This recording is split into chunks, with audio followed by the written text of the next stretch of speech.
नमस्कार। कभी सोचा है कि एक ट्रेडिंग कंपनी जो भारत में सिर्फ मसालों का व्यापार करने आई थी, वो सिर्फ कुछ कानूनों के दम पर दुनिया के सबसे बड़े साम्राज्यों में से एक कैसे बन गई? तो ये कहानी सिर्फ कानूनी दांव-पेच की ही नहीं है, बल्कि ये है सत्ता के एक बहुत बड़े बदलाव की कहानी।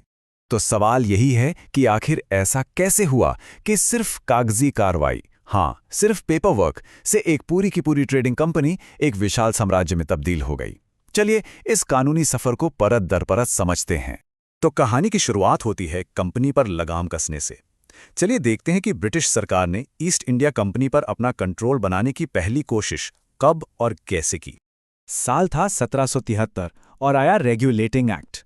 ये एक बहुत बड़ा टर्निंग पॉइंट था। समझिए कि ये पहली बार था जब ब्रिटिश पार्लियामेंट ने सीधे सीधे ईस्ट इंडिया कंपनी के कामकाज में दखल दिया। ये कंपनी की बेहिसाब ताकत पर पहली कानूनी रोक थी एक तरह से।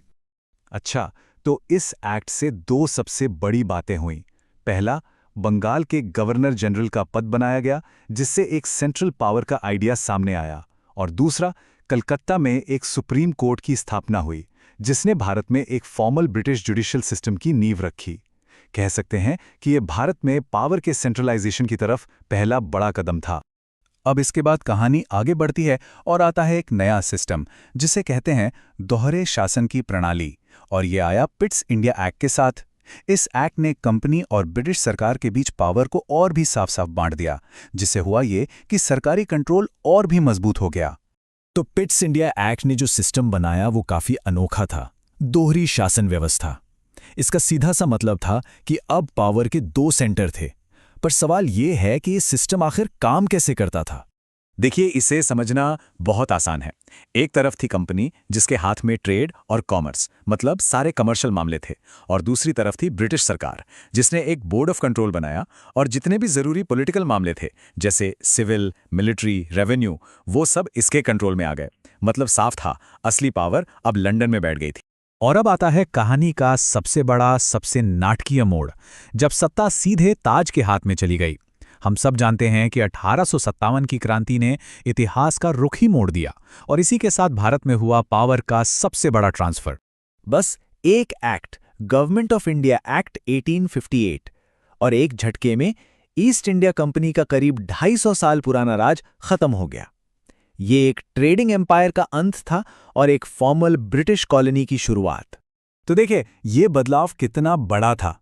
1858 से पहले भारत पर एक कंपनी का राज था, जो अपने शेयर होल्डर्स को जवाब देती थी, और 1858 के बाद भारत सीधे सीधे ब्रिटिश क्राउन के अंडर एक कॉलोनी बन गया, जिसका पूरा शासन लंदन से चलता था। तो इस एक्ट का नतीजा क्या निकला? बिल्कुल साफ। पहला, कंपनी का राज ऑफिशियली खत्म कर दिया गया। उसकी सारी टेरिटरी, उसकी सेना, उसकी सारी एडमिनिस्ट्रेटिव पावर, सब कुछ ब्रिटिश क्राउन को ट्रांसफर कर दिया गया, और सही मायनों में यहीं से ब्रिटिश राज की औपचारिक शुरुआत हुई। अच्छा, तो अब जब सत्ता सीधे क्राउन के पास आ गई, तो एक नया दौर शुरू हुआ। ये वो दौर था जब पहली बार भारतीय आवाजों को शासन में थोड़ी जगह मिलने लगी। हाँ, पर यह सब धीरे धीरे हुआ, एक झटके में नहीं। शुरुआत हुई 1861 में, जब पहली बार इंडियंस को लॉ मेकिंग प्रोसेस में शामिल तो किया गया, पर उनका रोल बहुत ही लिमिटेड था। फिर 1892 में लेजिस्लेटिव काउंसिल्स में उनकी संख्या थोड़ी और बढ़ाई गई, और फिर आया 1909 का मॉर्ले मिंटो रिफॉर्म्स, जिसने सेपरेट इलेक्टोरेट्स यानी पृथक निर्वाचन का एक ऐसा कॉन्सेप्ट पेश किया जो काफी विवादों में रहा, और जिसका इंडियन पॉलिटिक्स पर बहुत ही गहरा और लंबा असर पड़ा। अब हम आते हैं अपने सफर के आखिरी और शायद सबसे अहम पड़ाव पर, 1935 का एक्ट। देखिए, गवर्नमेंट ऑफ इंडिया एक्ट 1935 जो था, वो ब्रिटिश इंडिया का सबसे डिटेल्ड और आखिरी कॉन्स्टिट्यूशनल डॉक्यूमेंट था। एक तरह से इसने आज़ाद भारत के शासन की नींव तैयार की। अब ये एक्ट काफ़ी कॉम्प्लेक्स था, पर इसके दो मेन आइडियाज़ थे। पहला था प्रोविंशियल ऑटोनॉमी, मतलब प्रांतों को अपने इंटरनल मामलों में काफ़ी हद तक आज़ादी दी गई जो पहले नहीं थी। और दूसरा था एक फेडरल सिस्टम का आइडिया, जिसमें सोचा गया कि ब्रिटिश इंडिया और जो रियासतें थीं, उन सबको मिला के एक ऑल इंडिया फेडरेशन बनाया जाएगा। हालांकि ये फेडरेशन कभी पूरी तरह से बन नहीं पाया, पर इन दोनों ही आइडियाज़ ने आज़ाद भारत के संविधान के लिए एक मजबूत बेस तैयार किया। तो चलिए, अब तक की इस पूरी कानूनी यात्रा को फटाफट से समेटते हैं।